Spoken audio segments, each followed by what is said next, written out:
Hello bachcho, let's read this question. So this question says a 42 kg ice block of ice moving on a rough horizontal surface stops due to friction. After some time, if the initial velocity of the deaccelerating block is 4 meter per second and the mass of the ice in kg that has melted due to the heat generated by the friction is, ठीक है, latent heat of ice आपने यहाँ पर question में given कर रखी है and we have given the four options. So let's start this question. So we can write down the key concept of this question. इस क्वेश्चन का बच्चों की कॉन्सेप्ट आप क्या लिख सकते हैं? देखिए एक ब्लॉक क्या कर रहा है आपका, मूव कर रहा है रफ हॉरिजॉन्टल सरफेस में।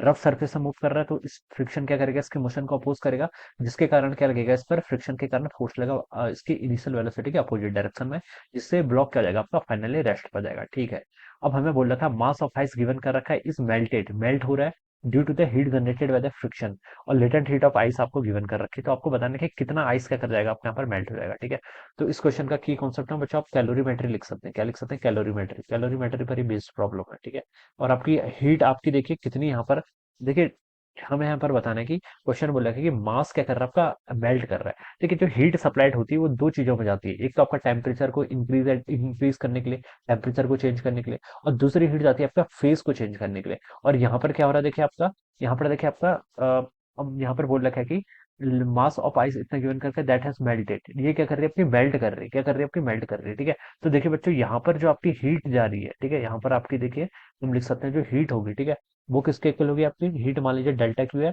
ये आपकी एम इंटू एल के इक्वल होगी। कितनी होगी आपकी, एम इंटू एल, एफ लिख लेते हैं, एल एफ की आपका लेटेंट हीट ऑफ फ्यूजन। ठीक है, अब देखिए आप यहाँ पर जितनी हीट सप्लाई कर रहे हैं, कितनी हीट सप्लाई हो रही है, देखिए आपका 42 केजी का 42 केजी आपका आइस ब्लॉक है, उसका मास गिवन कर रखा है, उसकी इनिशियल वेलोसिटी 4 मीटर पर सेकंड थी, और ये फाइनली आपका क्या आ गया, रेस्ट पर आ गया। तो हम बता सकते हैं यहाँ पर जो आपकी इसकी काइनेटिक एनर्जी है, it has converted into heat energy, heat energy के फॉर्म में क्या होगी, कन्वर्ट हो गया, और उस हीट एनर्जी से जो आपका मास ऑफ आइस का ब्लॉक है वो क्या कर रहा है आपका, मेल्ट कर रहा है। ठीक है, तो देखिए बच्चों यहाँ पर हम लिख सकते हैं, यहाँ पर आपकी हीट डिसिपेट कितनी हुई है, पहले तो काइनेटिक एनर्जी, ठीक है, ड्यू टू फ्रिक्शन, उसका हम लिख सकते हैं देखिए हाफ, ठीक है, एम वी स्क्वायर के इक्वल होगा। ठीक है, और मास देखिए ब्लॉक का कितना दे रखा है, 42 केजी के इक्वल दे रखा है, इंटू वेलोसिटी का स्क्वायर।